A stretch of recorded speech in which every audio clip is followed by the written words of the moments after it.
Hi எல்லாருக்கும் வணக்கம். இது வினுஷா ராஜசேகர் அண்ட் இன்றைக்கி டே 11 ஆஃப் என்னோடய மொட்டை மாடி கார்டன் ஜேர்னி.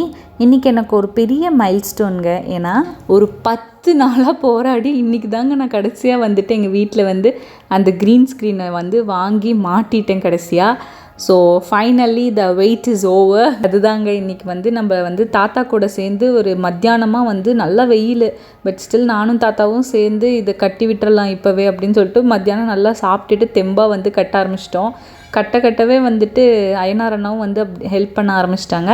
ஸோ நாங்கள் 3 பேருமே சேர்ந்து க்ரீன் ஸ்க்ரீனை வந்துட்டு அழகாக வந்து நம்மளோட மொட்டை மாடி கார்டனுக்கு வந்துட்டு க்யூட்டாக போட்டு விட்டாச்சு. இனி ரொம்ப வெயில் தாக்கம் அடித்து நம்மளோட செடிக்கு எந்த ஒரு பாதிப்பும் வராது. பட் காற்று தான் ரொம்ப வந்துட்டு எங்களுக்கு போராட்டம் பண்ணிகிட்டு இருந்தது க்ரீன் ஸ்க்ரீனை கட்ட விடாமல். அண்ட் க்ரீன் ஸ்க்ரீன் கட்டுறது கையோடையே வந்துட்டு நாங்கள் வந்து பைப்பும் வாங்கி வச்சுருந்தோம். நான் சொல்லியிருந்தேன்ல ஹோஸ் பைப் வாங்கி இருந்தேன்ட்டு. ஸோ ஹோஸ் பைப்புமே வந்துட்டு எந்த அளவுக்கு வேணும் அப்படின்னு சொல்லிட்டு நீட்டம் எடுத்து அளவு பார்த்து நாங்கள் வந்துட்டு கட் பண்ணி வச்சுக்கிட்டோம். அண்ட் அதுவுமே வந்துட்டு ஸ்மூத்தாக முடிஞ்சிருச்சு. கொஞ்சம் வெயில் அந்த சைடாக அடித்ததுனால ட்ரே எல்லாத்தையுமே தள்ளி இந்த பக்கமாக நான் வந்து நிறுத்தி வச்சுக்கிட்டேன். அண்ட் பாருங்கள், அயனார் அண்ணா வந்து ஹோஸ் எல்லாம் கட் பண்ணி கொடுத்துட்டாங்க. அண்ட் ஹாப்பியாக இன்றைக்கி முடிஞ்சிருச்சு ஒர்க்கு. ஸோ ஈவினிங்காக நான் நல்லா குளிச்சுட்டு ரெடி ஆகிட்டு நான் போய் மொட்டை மாடி பார்க்க போகலான்னு வந்துட்டேன். ஸோ எங்கள் கூட மேலே வந்து வண்ணவலில் ஒர்க் பண்ணுற அக்காவும் நான் இன்றைக்கி வந்து மொட்டை மாடி பார்க்க வரேன்னு சொல்லி வந்திருந்தாங்க. அவங்களையும் கூட்டிக்கிட்டு நான் போயிட்டேன். இன்றைக்கி மொட்டை மாடியில் பார்த்துட்டு அந்த அக்கா எல்லாருமே பார்த்துட்டு நாங்கள் வந்துட்டு சரி ஹோஸ் பைப் ஆன் பண்ணி நம்ம தான் இனிமேட்டுக்கு பக்கெட் தூக்குற வேலை இல்லை அப்படின்னு சொல்லி நிம்மதியாக நான் போய் பைப் ஆன் பண்ணேன். பட் மண்டையில் இந்த கொண்டையை மறந்த மாதிரி கீழே மோட்டர் போட மறந்ததுனால அதுலேருந்து தண்ணியே வரலைங்க. அதனால் இன்றைக்கும் நம்ம கை வலிக்க பக்கெட்டில் தான் தண்ணி எடுத்து ஊற்ற வேண்டியதாகிடுச்சு.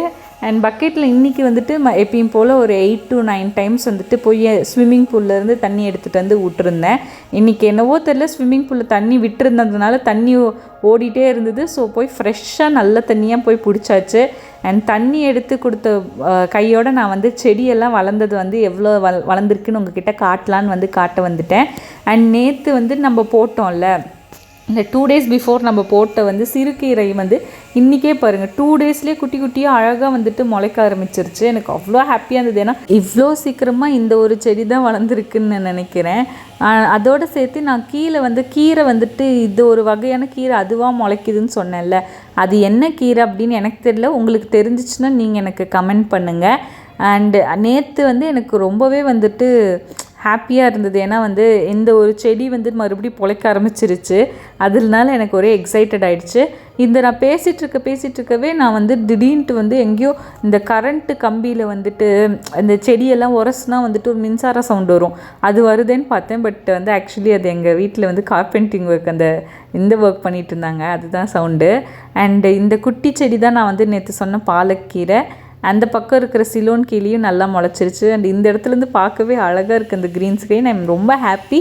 நெக்ஸ்ட் வீடியோவில் பார்க்கலாம். பாய்.